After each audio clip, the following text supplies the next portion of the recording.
All right, we want to say greetings to everyone. Thank you all so much for joining us today. We're grateful to the Lord for this opportunity that we have to come before you and to share with you those things that the Lord have laid on our hearts to share.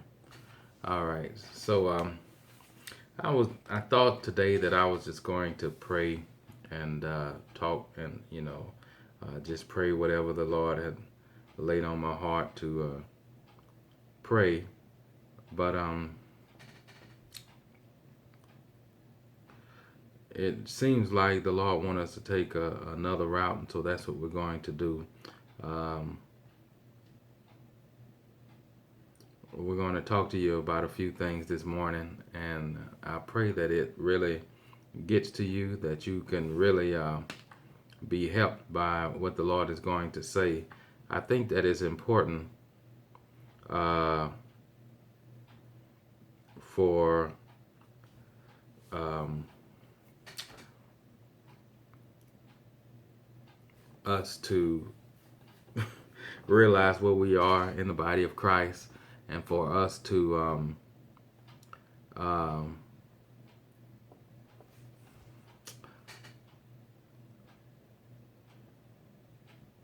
for us to um,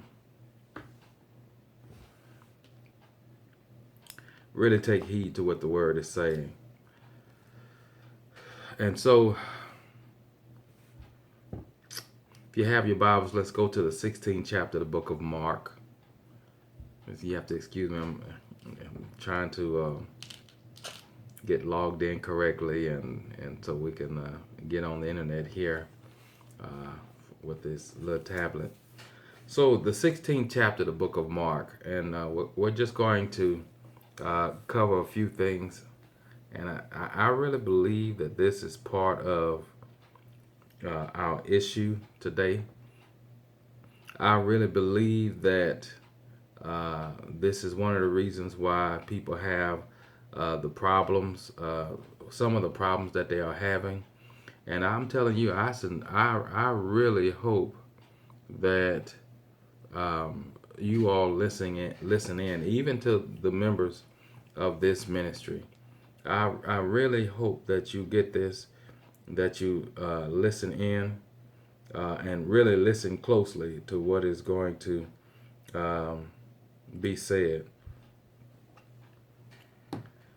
So we're at the 16th chapter of the book of Mark. And let's see, we will start reading.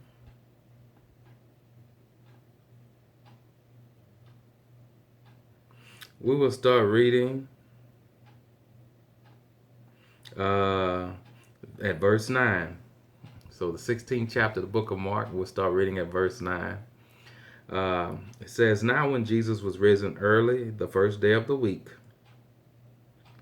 he appeared first to Mary Magdalene, out of whom he had cast 7 devils." I think that's very interesting there, that he had cast 7 devils out of this woman, and that the Bible makes it clear that it was 7 demons. You see that? And I think that's very interesting that it would give the number of demons that had come out of this woman. That devils have particular things that they specialize in, and so you might not just have one devil. A person might not just have one devil; they can have several. And I'm telling you, I really pray that the children of God will wake up and see the acts of the devil and see how he operates, and not just brush it off, not just think the person just has a bad personality. I'm gonna tell you, if when I see somebody, even among us as believers, when I see someone that have a problem with receiving God's word, that have a problem, and maybe for whatever reason the word is going over their head, or they just don't want to be obedient, I immediately think maybe there's a devil there that's blocking that. Maybe there's a demon there that is hindering them from receiving some kind of way. I'm telling you, the devil is real, and your head don't have to be spinning 360 degrees to be demon possessed. Let's make that clear. You see that? Some of you have people have slept with demons, literally, have slept with people who had demons, and that's one of the fastest ways to get possessed. So if you were one of those people that were promiscuous, you might need to go back and pray to the Lord about what kind of demons you done picked up along the way. You see that now? And I'm being serious. We're talking about your soul. You see that? We're talking about your soul. And the Lord, He cast out 7 demons out of this woman, and all of them had to go. It don't do you any good to deal with one devil and leave the other 6 there because they're not causing that many problems, or because I got him hid. If you know that you're dealing with something, you need to ask for help, and you need to realize what's going on there, and don't be ashamed about it. I'd rather deal with a little humiliation on this side and ask for help for stuff I'm dealing with than go to hell with the devils that's riding me. I'm telling you, people need to wake up. The devil is real, and he is functioning and operating in people's lives, and these are not just personality issues. These are not just issues from the past. Uh, you eat with demons, you sleep with demons, you're going to have demons. You see that? And so, and I believe every last one of them need to be addressed, because there's no use in, like I said, you can cast out 6 of them. If you still got one there, the other 6 plan on coming back. You see that? And bringing 7 more each with each one of them. See? So don't, I think one of the worst things that believers do is hide. And I'm telling you, I know when I'm around you, don't even come around me. You see that? If you're trying to hide, because I'm going to pick it up. See? So don't come around me if you're trying to hide it. I'm going to know. You see that? And the problem is, if you're trying to hide it, I can't help you. There's nothing I can do about it if you're trying to hide it, because if you're trying to hide it, you don't want to give it up. Now, see, so that's the problem there. So don't even come around me if you're trying to hide it, because it's gonna grieve me, and it grieves me because I know there's nothing I can do for you as long as you're trying to hide. That's what bothers me. As long as you are satisfied with having that devil, I got to let you have it. You see that God has to let you have it if you're satisfied with it. And so let's just, if you're going to be real, if you having problems living according to God's word, you may need to check whether or not you done picked up a devil, especially if you were living, and you don't even have to be promiscuous. Just sleep with one person that's got a demon, and you'll be picking it up. You see that? You'll be picking it up. So, verse 9, now when Jesus was risen, early of the first day of the week, he appeared first to Mary Magdalene, out of whom he had cast 7 devils, and she went and told them that had been with him, as they mourned and wept. And they, when they had heard that he was alive and had been seen of her, believed not. So there they were mourning, talking about his disciples. They were weeping and mourning 3 days after the fact, and at least 3 days after the fact, I should say that. And she comes to them and tells them the good news that he has risen. And the Bible says that they didn't believe her. All right, so let's go and keep reading. Now, again, these disciples had been told on several occasions what was going to happen, that he was going to be crucified, that he had came to give his life for a ransom. And there they were weeping, and instead of rejoicing when they heard the news that he had been raised from the dead, they didn't believe. They chose to just stay in their pity party. And I'm telling you, there are people that's like that today. The Lord try to help them, but sometimes people choose to stay where they are. They'd rather mourn than rejoice and receive good news. And there are people out there that's like that would rather mourn, would rather murmur, would rather complain than receive the good news of this gospel. In other words, just, the encouragement that the Lord may have for you. And I don't deal with people like that. If I know you want to continue to have a pity party, I'm not going. You see that? I don't. So don't even invite me to your pity party because I'm not going. You see? And there are some people that are like that, and they want you. And if you're not careful and you keep trying to lift this person up outside of the anointing of the Lord, pretty soon that spirit will attach itself to you, and you'll be murmuring and complaining. So I believe God's word, and I don't think Christians ought to be walking around sad and depressed and all of that and remaining in that place like that. It don't mean that the enemy won't try to attack you with it, but I'm telling you, I don't believe in pity parties. I don't, and I feel bad for people, and I know that going through things are hard, and I believe that when people go through things that are rough for them, that they ought to reach out and ought to reach. But in reaching out, you ought to be willing to receive the help that's extended to you. You see that, so that you can come out of it. And really, what people want is agreement in that pity party instead of being lifted out of it. They would rather have agreement in it. You see, and so that was those disciples there. They have received good news, and they still choose not to believe. You see. So let's go ahead and keep reading. Verse 12. After that, he had appeared in another form unto two of them as they walked and went into the country. And they went and told it unto the residue. Neither believed they them. So you have two different accounts of the Lord appearing to people.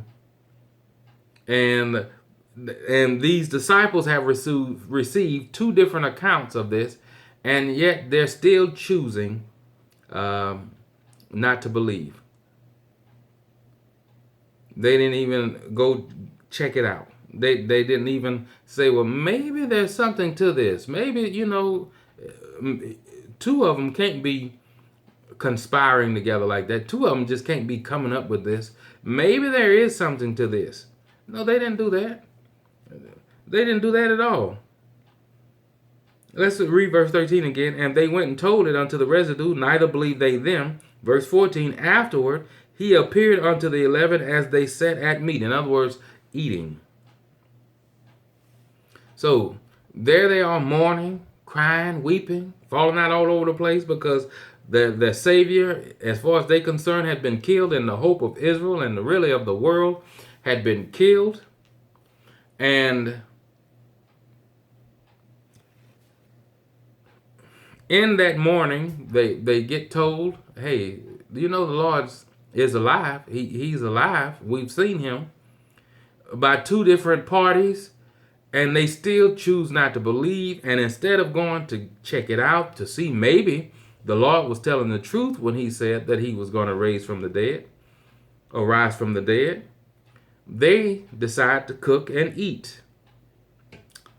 I think that's very, very significant that there they are mourning, and they receive the good news, and instead of looking it up for themselves and checking it out for themselves, they can go from mourning to rejecting good news and then eat. I think that's very interesting. They were more concerned with natural things than they were with spiritual things. They were more concerned with putting food in their belly than they were with spiritual. Hey, let's go see if the one that has been feeding us spiritually for the last 3.5 years, let's go see if he really has rose from the dead. When somebody find themselves in a desperate situation, they're pulling for straws. In other words, they're looking for any type of hope if they really want hope. And so you could tell somebody something. If they really have hope for it, they're going to look for it some kind of way. They're going to try to seek out how to get out of that situation. They're going to look for hope. You tell somebody that don't have a car, that need a car to get back and forth to work or whatever, to transport children, hey, I'm going to buy you a car, or I have bought you a car. It's sitting in your driveway. They're going to at least go look in their driveway, unless they're just whining and complaining or whatever because they want to be heard. They just for the sake of it.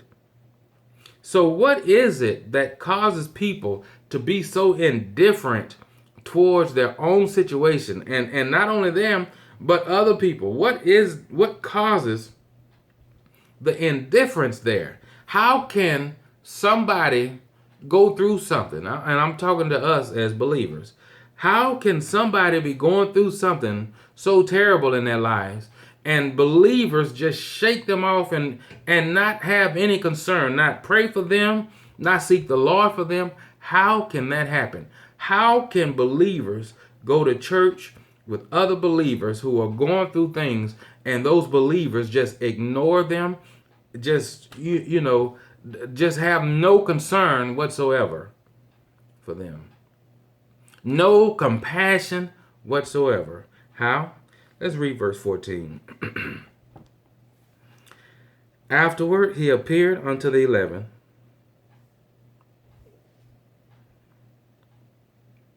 as they sat at meat, and upbraided them with their unbelief and hardness of heart, because they believed not them which had seen him after he was risen. That word upbraided means he fussed at them. Fussed at them. Many people today, they want a soft, nice Jesus. They want a Jesus that's going to coddle them instead of calling them up and pulling them out of that nasty mud of the world.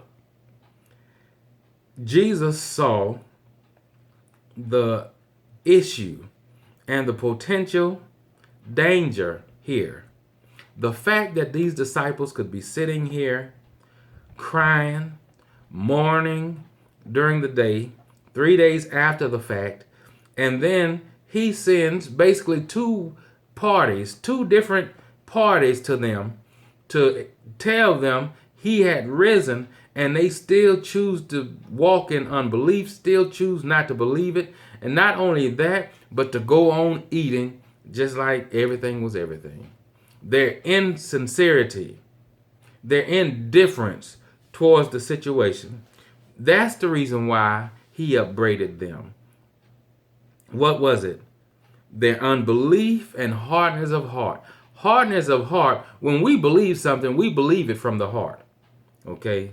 We believe it from the heart. And so if we have a hard heart, then it is impossible for us to believe the things that we should believe. Some of you wonder, why have I gone through so much in my life? And you know why? The devil have attacked you even before you became a Christian, before you became a believer. You know why? You know why he had you in and out of relationships, and men and women approaching you, getting in relationships, and you getting in relationships with them, and then it not working out, and all of that. He knows, because those are matters of the heart. He knows that you can become bitter behind the bad experiences in relationships, and whether it's regular relationships or a relationship with your co-workers or whatever. He knows that those are issues of the heart. He understands that if I can get you to harden your heart, then later on when you hear the gospel, you hear the good news, you will not be able to believe it. Why? Because belief comes from the heart. That's where it starts. And so look at what that says. He upbraided them with their unbelief and hardness of heart, because they believed not them which had seen him after he was risen. They were hard-hearted. Now, hard-heartedness does not mean that you don't cry when something affects you. But you know what? You won't be too bothered by something when it's affecting somebody else. That's hardness of heart. You put up walls around your heart to even keep yourself from being hurt. And some of you women, it's not even in your nature to be that way, but you're that way hard. You just like a man, and you don't even know that you come across that way. Hardness of heart. A man don't want to be married to a woman that's got a hard heart, that nothing bothers her. Look like she can just fight at any moment. That's a hardness that men don't want. You see that? You're supposed to be soft. That's the way the Lord made you. And so many of you have gotten into relationships you shouldn't have been in, and you've developed a hard heart. And then when you become a Christian, you wonder why. I hear the word, but I can't seem to follow it. You know why? Because you don't believe it. That's the reason why. You're going to talk yourself out of it, that hardness of heart. And so why did Jesus feel the need to fuss at them? Why did he? Was this the first time he fussed at them? I'm sure not, because I'm sure they had a whole lot of stuff wrong with them when he first got a hold of them, you see. So why do we read it here in the 16th chapter of the book of Mark, right before he ascends to heaven, that he's fussing at them? Why is he fussing at them? Well, let's go ahead and keep reading. Verse 15. And he said unto them, Go ye into all the world and preach the gospel to every creature. He that believeth and is baptized shall be saved, but he that believeth not shall be damned. And these signs shall follow them that what? Believe. You see that? Those signs only follows those that believe. I don't care how much you have convinced yourself in your mind that you have the power to cast out devils, that you will speak in tongues or display any of the gifts of the Holy Spirit. You may have it in your mind that you can do it, but if you have a hard heart, you won't be able to do it. You know why? Because first of all, belief starts in your heart. That's where it really comes from. Convincing yourself in your mind is completely different. You may know, hey, I'm a believer. I have a right to cast out devils. You may know that in your head, but until it gets in your heart, it don't do you any good. It don't do you one bit of good until it gets in your heart, until you believe it from the heart. You see that? Not only that, if you have a hard heart, you won't be able to have the compassion that you need to have for others to be able to deliver them. You know, to cast out devils, to be able to heal people and all of these things, you have to have love for somebody to be able to do that. And what compassion means, compassion bypasses or goes beyond just feeling sorry for somebody. You can feel sorry for somebody and just say, I'm glad that's not me, or it's just too bad that person's going through that. That's feeling sorry for somebody. But having compassion for somebody, you know what that entails? You putting yourself in that other person's shoes. You putting yourself in that other person's shoes and identifying with them. Do you know that's the reason why God himself wrapped himself in flesh and came to this world? That's the reason why he did that. He put himself in our shoes, literally came in human flesh for compassion's sake. You see that? For compassion's sake. And so if we're going to be Christ-like, that means we're going to have to be able to put ourselves in the shoes of others. In other words, put yourself in their situation. So let's look there. Verse 17, and these signs shall follow them that believe. In my name shall they cast out devils. They shall speak with new tongues. Everybody see that? They shall take up serpents, and if they drink any deadly thing, it shall not hurt them. They shall lay hands on the sick, and they shall recover. Everybody see that? Having compassion. I have shared with some of you all who, especially if you attend this ministry, how there have been people who, there have been times I've had dreams and I would experience something in that dream that somebody else was going through. And when I experience it, then the Lord would say, now you pray for them. Now you know what they're going through. Now you pray for them. And there have been a few occasions where I've experienced that. And I believe the Lord allowed me to experience it so I could, when I pray for them, I can have the compassion that it takes for them to be delivered. You see that? And so we have to, now, do we have to go through that? Do the Lord really have to put us in other people's shoes? No. Our love for people should do that.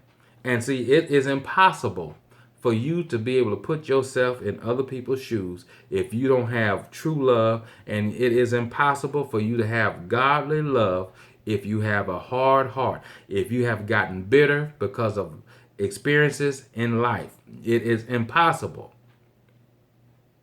And so God does not want you to have a hard heart. If God does not want you having a hard heart. Some of you even, especially you women, you even talk like men.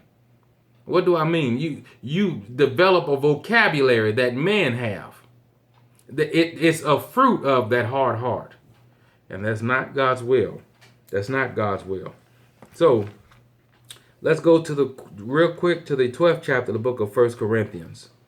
And we're going to start reading at verse 12. It says, "For as the body is one and hath many members, and all the members of that one body, being many, are one body, so also is Christ." All right. All right, let's go down to verse 24 now. It says, "For our comely parts have no need, but God hath tempered the body together, having given more abundant honor to that part which is lacked." All right. That there should be no schism in the body. In other words, division. You see, but that the members should have the same what?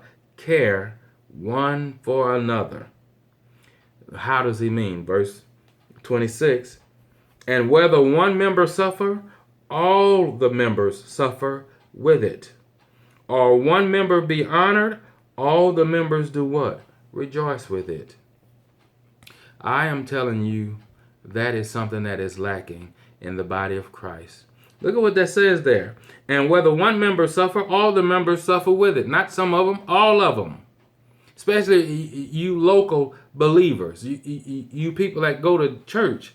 You're supposed to be suffering with someone else. Now, on top of that, that also means that member, that one that's suffering, sharing their affliction. And you share that, and then you all the other members suffer with it. But look at what the next part says as well. "Or one member be honored, all the members do what? Not be honored with it, rejoice with it." But see, you can't do that if you got a jealous spirit. If you're looking at somebody else and what God had done for them, and you thinking, "Ooh, I wish that was me." Do you really wish that was you? You see that? Some of you aren't blessed today because you don't know how to rejoice with other people. So I'll be the one to tell you. Some of you are not blessed today. You wonder why things keep going wrong. It's because when God is blessing other people in your face, you don't have enough sense to rejoice with them. And then some of you, even when you rejoice, it's in the back of your mind, "Ooh, I'm rejoicing because I know my day is coming." How about rejoicing just because God have done something for that other person? You see that? Even I have seen locally and just here recently, people get up and give testimonies about what God have done for them, about God healing them, and have seen nobody rejoice. 60 seconds. Nobody praising the Lord about it. Ain't that big of a deal. That's not that big of a healing. You didn't have cancer. Just, and I'm sure if somebody had gotten up with cancer and said, "The Lord healed me of cancer," you might get one or two people saying, "Amen, that's nice." But if you had been healed of cancer, would that be your response? "Praise the Lord, that's real nice. I'm glad he did it." You be, me. I can't say what you do. I'd be all over the place. Not only that, I'd be telling the testimony as well. You see that? And so if you're going to rejoice when somebody else has been honored in that manner, how about you telling the testimony? Sister so-and-so got up in church and said that she had this issue and the Lord healed her of it. That is a blessing. No, you know what the problem is? We so hard-hearted, we're just encased in our own heart. We only see our own problems. So we can only identify if it's our issue. And I think that's a shame. That's the danger of having a hard heart. My prayer is that you will seek the Lord to get over that hard heart so that not only you can rejoice with other people and have compassion, but also you yourself can be healed. Not only for yourself, but for the fact that you'll be able to help other people as well. You see that? Some people don't even pray for the gifts of God because they're not concerned because the gifts of God in our lives is for other people. We're not concerned about the gifts of God. Just, Lord, help me pay my rent. Help me to get over my problems. And you don't understand that's part of your problem. That's selfishness. Ask God to remove that hard heart, because from a hard heart come different fruit, and those fruit manifest, and it's not of God. And it ruins the testimony of the body of Christ. Amen. So I pray that something was said that have been a blessing to you. I sincerely pray that you will give heed to what the Lord had to say today. Amen. Have a blessed day.